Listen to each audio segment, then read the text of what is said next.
All right, and we're live. Tom Steyer, thank you so much for coming on the podcast. Pleasure to be here.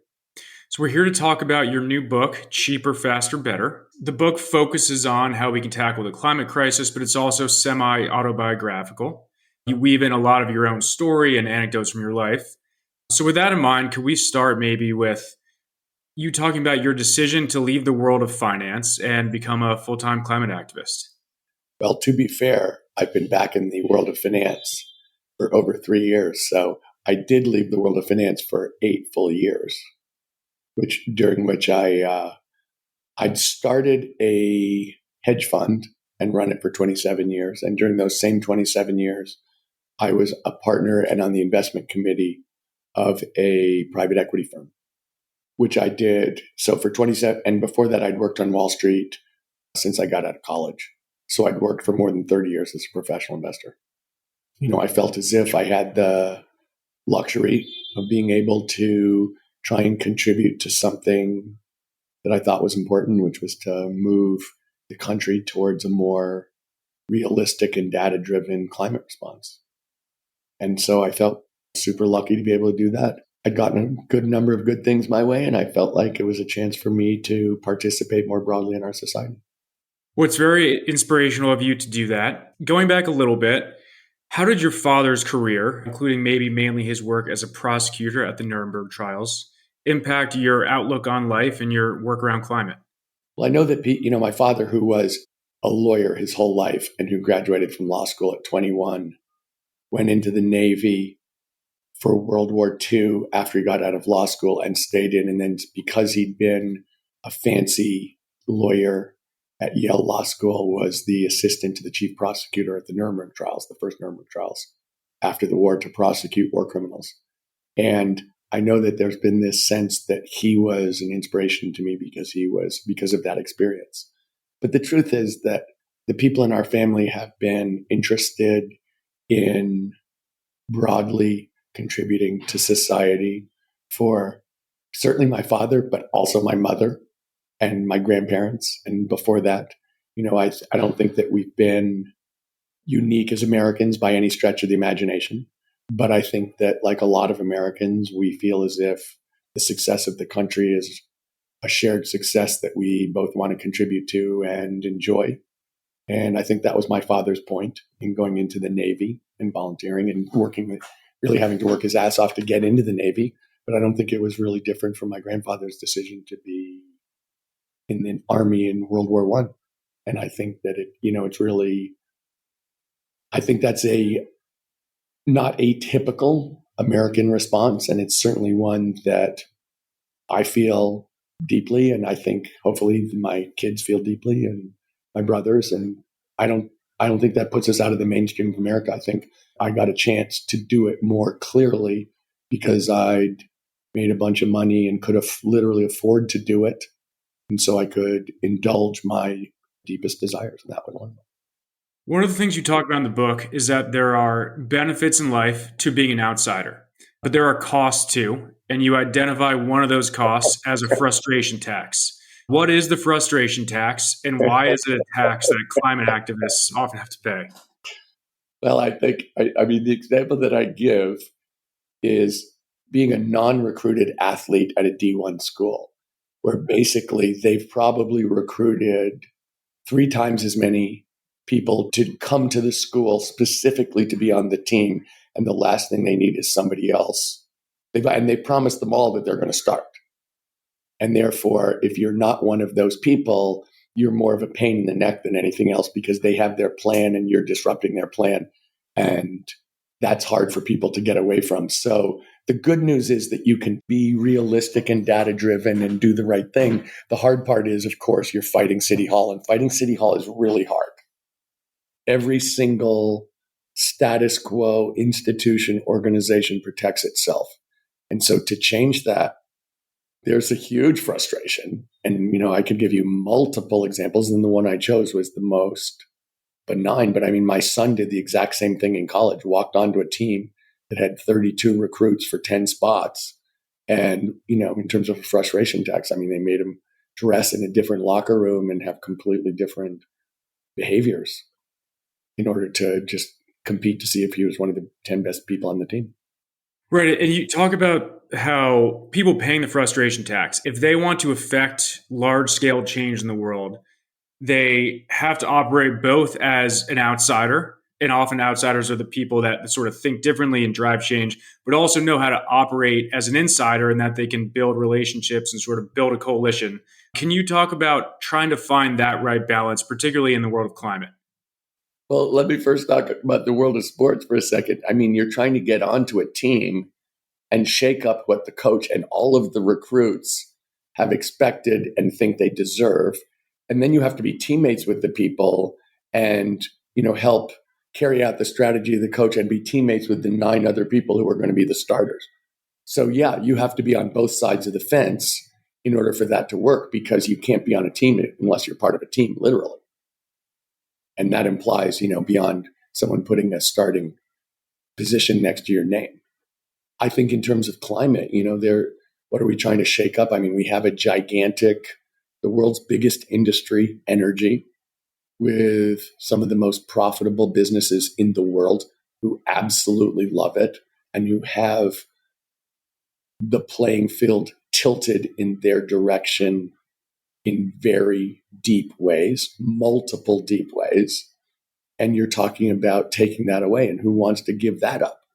So yeah, that's, and at the same time, you have to fit into an energy system. You have to be part of the system. You have to raise money. You have to build businesses. You have to have customers. It seems to me to be quite similar. You're disrupting the system while joining the system. Speaking of the energy industry, why is capitalism rather than collective action the best tool to fight climate change? Well, I don't think that there's any way for it to be just capitalism, because I think, one of the things I try and say in the book, and which I try and say publicly as someone who's an MBA and a long-term business person, is there's no such thing as a free market. All markets have rules, and the rules for energy are going to determine at some level how things shake out. So, we can never be just capitalism. At the same time, if you want to marshal huge amounts of money and you want to build things and you want to do it effectively, real time, with deep incentives in place for people to do the right thing, capitalism is the way that's worked all around the world.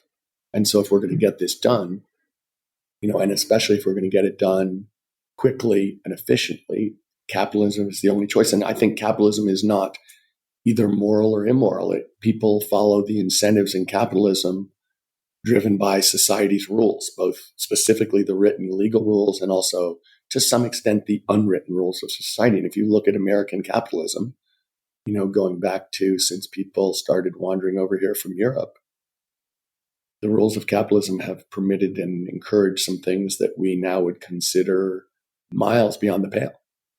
And that was considered absolutely okay. The example I use is because it's the least emotional, even though it's emotional, is the idea of employing a 12-year-old for a 14-hour day for a quarter. Nowadays, if you brought that up, people would think you were insane. But that was kind of par for the course in American history. So the rules matter, but if you really want to get things done, you really have to organize around businesses and profits drive scale. And we need scale here. Let's talk about green premiums. This is something we talk about often when we are having our investment committee meetings. We generally try to invest in businesses that are commercializing products with green discounts instead of green premiums. But you brought up a point in the book that I thought was spot on, which is that the oil and gas industry, to some degree, their products have a premium baked in, but they have all these tax breaks that essentially allow them to operate successful businesses. But climate companies are not really afforded that same leeway from the public. People will complain about subsidies and tax breaks that are helping solar and EVs come to cost parity. But they, for a certain reason, that same criticism is not lobbied on oil and gas companies. So how have you seen that sort of double standard play out as you've embarked on this climate activism journey? Well, I don't even think that I'd take a little bit of issue, Andrew, with your characterization, because I think for a long time, clean energy, and specifically we're talking here about electricity generation, was more expensive on a per kilowatt hour basis. But that hasn't been true for a while. The amount by which clean energy is cheaper than fossil fuel energy continues to grow and will continue to grow and is already really big. I think there's a misconception on many, many, many people's mind that fossil fuels are cheaper. They're not. Even fossil fuel companies don't argue that. I mean, that argument has been buried several years ago. The truth is, solar and wind are the two cheapest sources of power in the electricity generation pie chart, and by a lot. And that is something that will continue to grow really substantially. I think the advantage that fossil fuel companies make in terms of electricity generation, and let's deal with EVs in a second, is that they're not intermittent. And so the argument is we're always going to need them. You know, if you have to have 24/7, 365, you need fossil fuels that the wind doesn't blow sometimes, the sun doesn't shine every night, and the batteries aren't good enough to turn that into 24/7, 365. And there's a lot of problems with that argument. The truth is, we're going to get a lot better batteries. We're going to have a couple sources of clean baseload power, and that we can get very far on the grid with 24/7, 365 with a very small amount of fossil fuels. And so people overplay this as a way of doing the thing that is the easiest thing to do, because it's easy to borrow money for natural gas. It's easy to borrow money for natural gas facilities. And it's something where it's easy to get natural gas delivered once you have pipelines.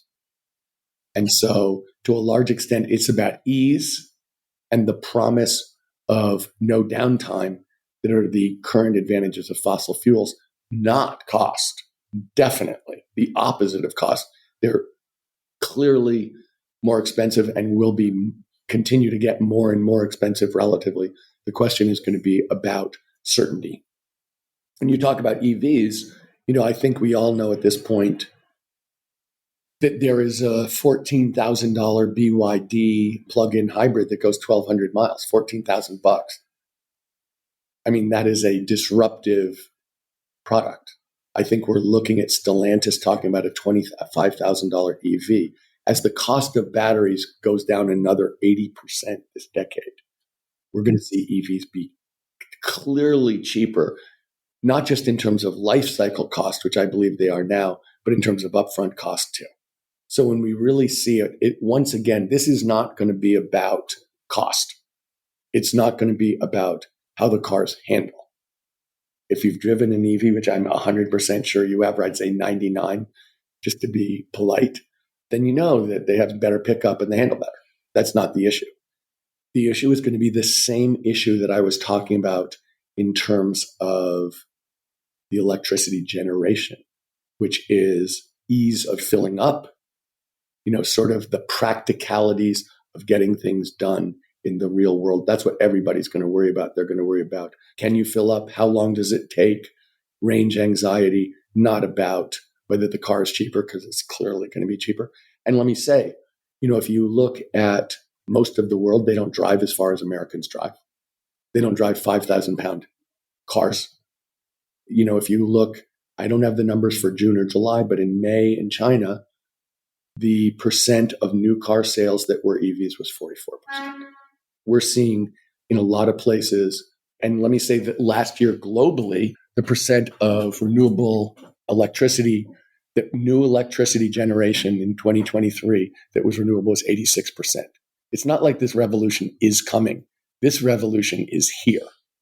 And the question is, how fast does the change happen? And how fast, as the number of new cars and new electricity generation happens, that's the change. But you have this whole stock of cars that are already operating that continue to operate. So it's a question of how fast does the new sales, the new generation change the overall percentages? That's really what's going on.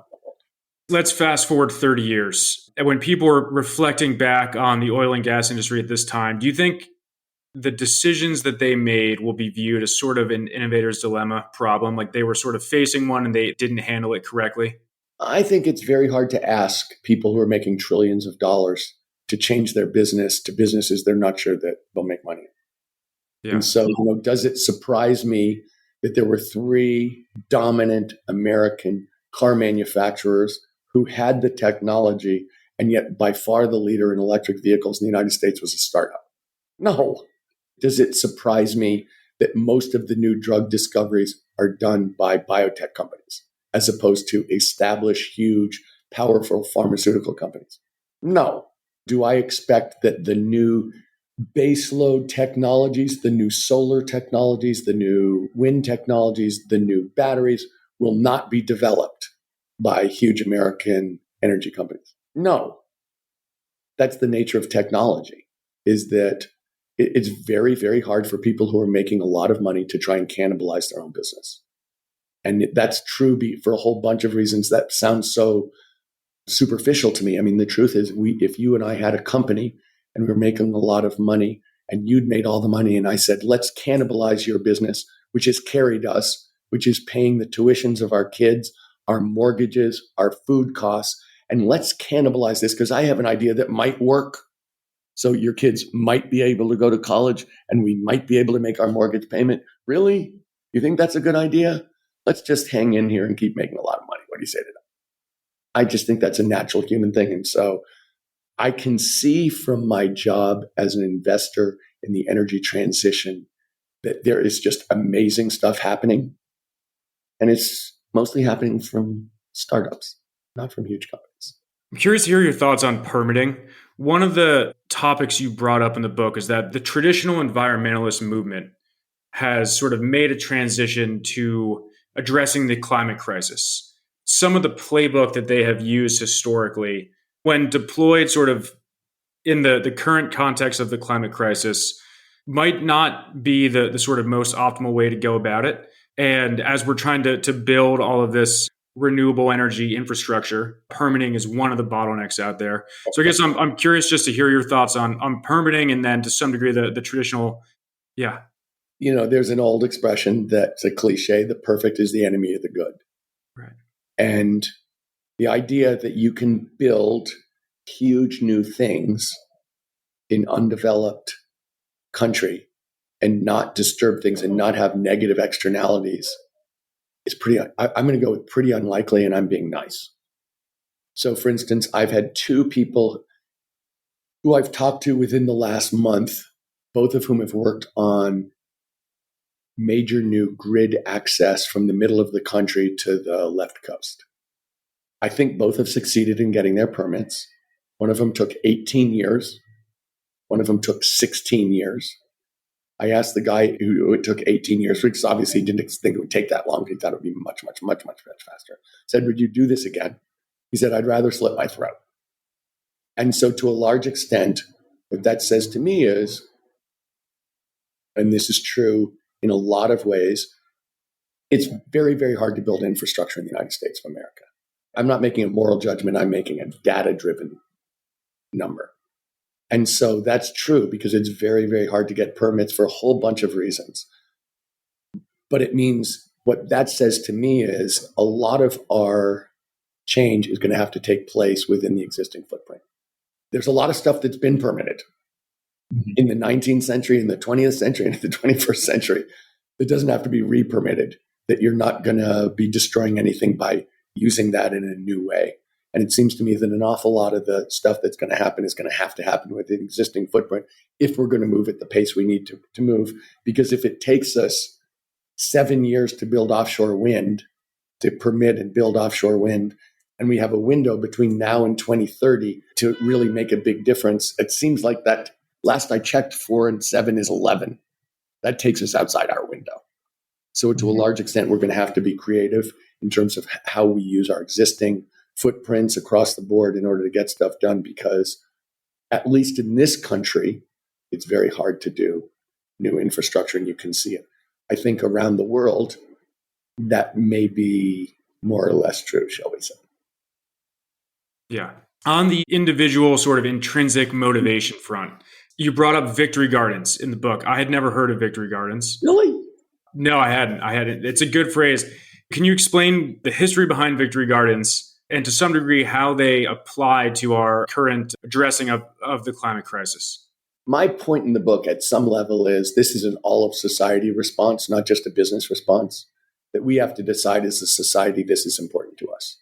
And the example I used where we decided something was important after dithering about it for a long time was World War II, where we had a huge disagreement within the United States of America about whether that was our fight, whether it had to be our fight, and whether we could afford it, because we were still in the Depression. Everybody felt really, really poor and really, really stretched, and it was a European war, and why is that our problem? And then there are other people who are like, it's inevitably our problem. The sooner we face it, the better. But and so that was going on for years before Pearl Harbor. And after Pearl Harbor, basically everybody decided, okay, we have to do this because these people have declared war on us and they're trying to kill us. So we better deal with that. And one of the things that people did in World War II, and I also believe in World War I for what it's worth, is people took their gardens and started to grow vegetables. And they did it as a symbol, but also a substantial difference to how much food could be sent to the troops overseas. So it's like if you're growing your own corn and tomatoes and beans and squash and eating them, you're not buying them in the store and you're not buying them from somebody's farm, and the stuff from that farm can then be sent to the troops. So it was a symbol of patriotism and solidarity. Now, my point in it was a definite statement about who you were and what you cared about. It did make a difference, but it's very far from the reason we won the war. Maybe the fact that we all cared was the reason we won the war.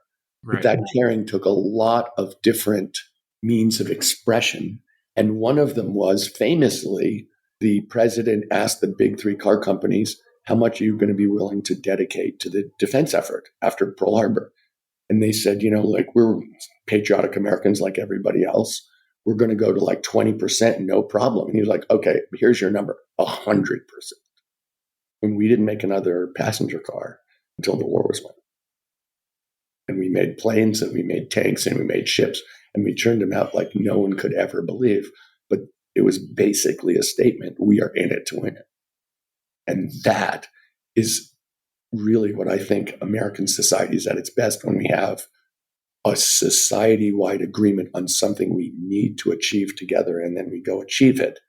And in so doing, kind of refresh what our country stands for, refresh our acceptance and coordination, community with everybody else in the country, regardless of geography or partisanship, that we understand that we have something important to do and we go do it. And by the way, made the United States a much richer country, as well as a much more unified and successful country. And that's how I see the climate fight, is something where, look, this is something we can definitely do if we choose to do it. But we're going through a phase of, do we really need to do it? And to me, that's a question that's been asked and answered. Right. But it hasn't been asked and answered all the way through our society, although most Americans, including most registered Republicans, agree.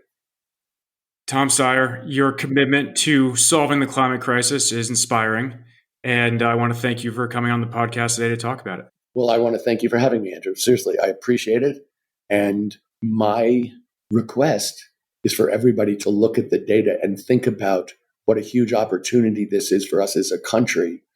Definitely as a huge economic opportunity, as a chance for us to continue to lead the world, which is something I think the world needs us to do and we need to do. And also for a chance to recognize each other's strengths, and that, we can do things together and stop being so angry at each other and partisan. This is a great chance for us to remember how well we do when we come together. Absolutely. Thank you very much, Tom. It's much appreciated. Ciao.